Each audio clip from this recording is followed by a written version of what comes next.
मैं ये भविष्यवाणी कर सकती हूँ कि मेरी कौन सी पीओडी मरीज मेरी क्लिनिक में 35 की उम्र में प्री डायबिटीज उन लक्षणों से शुरू होती है जिन्हें उन्होंने 19 में नजरअंदाज किया था। अक्सर भारतीय महिलाएं इसे अनदेखा करती हैं। यही गलती है। 19 साल की उम्र में एक छोटी सी बात से शुरुआत होती है। पीरियड्स लेट होने लगते हैं, ठुड्डी पे बाल आने लगते हैं और मुहासे महंगे फेस वॉश से भी नहीं जाते। अब आप लैब में उस रिपोर्ट के साथ खड़े हैं जिसमें लिखा है प्री डायबिटीज या टाइप 2 डायबिटीज। अब आपकी कमर बड़ी हो गई है, ऊर्जा कम हो गई है और शायद आपके परिवार में कोई fatty liver, blood pressure, diabetes जैसी बीमारियों से जूझ रहा है जो आपको परेशान कर रही हैं। ये कोई अनोखी कहानी नहीं है। कई भारतीय महिलाओं में 19 की उम्र का पीसीओडी अक्सर 35 से 40 तक डायबिटीज बन जाता है अगर हम शुरुआती संकेतों को अनदेखा करें। मैं डॉक्टर अर्चना लेवाली। इस वीडियो में मैं आपको दिखाना चाहती हूँ कि पीसीओडी की टाइम बम कैसे बनती है और इसे अपनी जिंदगी में जल्दी कैसे पहचानें और इसे कैसे डिफ्यूज करें। मैं आपको समझाती हूँ। पीसीओडी या सही मायनों में पीसीओएस, पॉलीसिस्टिक ओवेरियन सिंड्रोम, असल में ये कोई ओवरी की बीमारी नहीं है बल्कि एक मेटाबॉलिक डिसऑर्डर है। इसे ऐसे समझिए, आपके शरीर का पूरा हार्मोनल ऑर्केस्ट्रा थोड़ा सा बेसुरा हो गया है। आपकी ओवरीज बस वो वाद्य यंत्र हैं जो सबसे ज्यादा शोर कर रही हैं, लेकिन असली कंडक्टर जो गड़बड़ी फैला रहा है वो है इंसुलिन, वो हार्मोन जो ब्लड शुगर कंट्रोल करता है। जब शरीर इंसुलिन पर सही प्रतिक्रिया नहीं देता तो ये डोमिनो इफेक्ट पैदा करता है। आपके शरीर में मेल हार्मोन बढ़ने लगते हैं, पीरियड्स अनियमित हो जाते हैं, मुहासे, चेहरे पर बाल या जिद्दी वजन जैसी समस्याएं हो सकती हैं। लाख कोशिशों के बाद भी वजन कम नहीं होता। लेकिन एक डॉक्टर के तौर पे जो बात मुझे रातों को जगाए रखती है वो ये है, अधिकतर महिलाओं को सिर्फ वही लक्षण पता होते हैं जो दिखते हैं, लेकिन असली नुकसान अदृश्य और खामोश होता है जो शरीर के अंदर चल रहा है।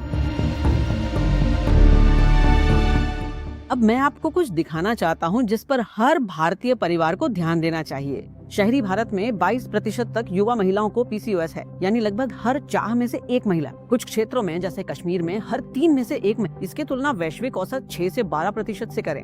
हम सिर्फ एक स्वास्थ्य समस्या से नहीं जूझ रहे हैं, हम एक ऐसी महामारी से जूझ रहे हैं जो सबके सामने छुपी हुई है। भारतीय होने की सबसे बड़ी विडंबना ये है कि हमारे शरीर में डायबिटीज पश्चिमी आबादी की तुलना में कम वजन पर ही विकसित हो जाती है। 23 के बीएमआई वाली महिला में भी गंभीर इंसुलिन रेजिस्टेंस हो सकता है। वो हल्का सा पेट जिस पर आपकी बुआ बार बार टिप्पणी करती हैं, ये आपके शरीर का चेतावनी संकेत हो सकता है। असल में आपको किस बात की चिंता करनी चाहिए? आपके पीरियड शुरू होने के पहले 2 साल में अनियमित चक्र, आमतौर पर ये सामान्य है।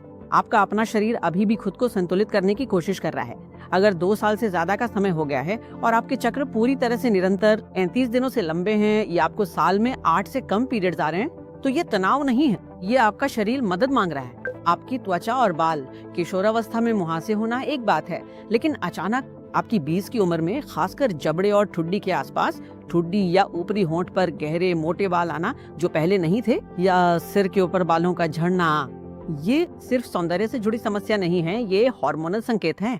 गर्दन के पीछे काले मखमली पैच आना, इसे अकैंथोसिस नाइग्रिकन्स कहते हैं, और ये सचमुच आपकी त्वचा आपको दिखा रही है कि इंसुलिन रेजिस्टेंस अभी हो रहा है।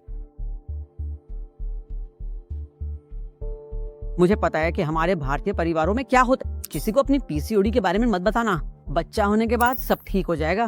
मैंने देखा है कि माओं को अपनी बेटियों की पीसीओएस के लिए दोषी ठहराया जाता है। मैंने देखा है कि युवा लड़कियां सिर्फ 19 साल की उम्र में ही प्रजनन को लेकर जबरदस्त चिंता पाल लेती हैं, जबकि बच्चे तो उनकी योजना में दशकों दूर है। ये है जो मैं चाहती हूँ कि आपके परिवार को समझना चाहिए।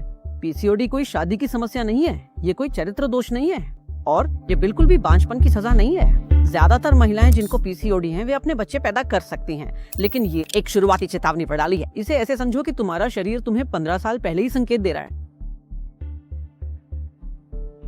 अब असल में आप क्या कर सकते हैं? मैं आपको एक साफ सुथरा रास्ता बताते हैं। पहला कदम, सही डॉक्टर, गायनेकोलॉजिस्ट से शुरू करें, प्रैक्टो का जाएं। वे आपको सही गायनेकोलॉजिस्ट ढूंढने में मदद करेंगे, उनकी प्रोफाइल और रिव्यू के आधार पर। दूसरा कदम, सही जांच। सिर्फ अल्ट्रासाउंड से संतुष्ट न हो।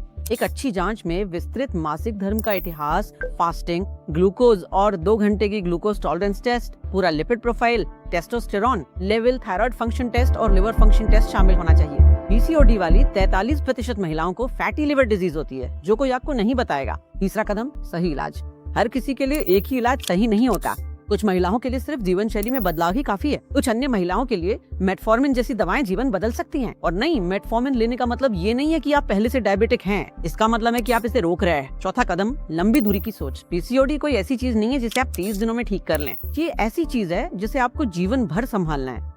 लेकिन नियमित मॉनिटरिंग से ये प्रबंधन आसान हो जाता है और इसके फायदे बड़े होते हैं। जिस 20 साल की लड़की का मैंने शुरुआत में जिक्र किया, वो कोई आंकड़ा नहीं, वो एक बेटी है, वो एक बहन है, शायद वो आप ही हैं। किसी को भी अपने शरीर के संकेतों को सिर्फ हार्मोन कहकर नजरअंदाज मत करने दीजिए। आपका शरीर आपसे बात करने की कोशिश कर रहा है। अब सुनने का सुने है। वैसे हम इस चैनल पर बड़े मुद्दों पर काम की सलाह लगातार साझा करते रहते हैं। सब्सक्राइब करें और बेल आइकन दबाएं।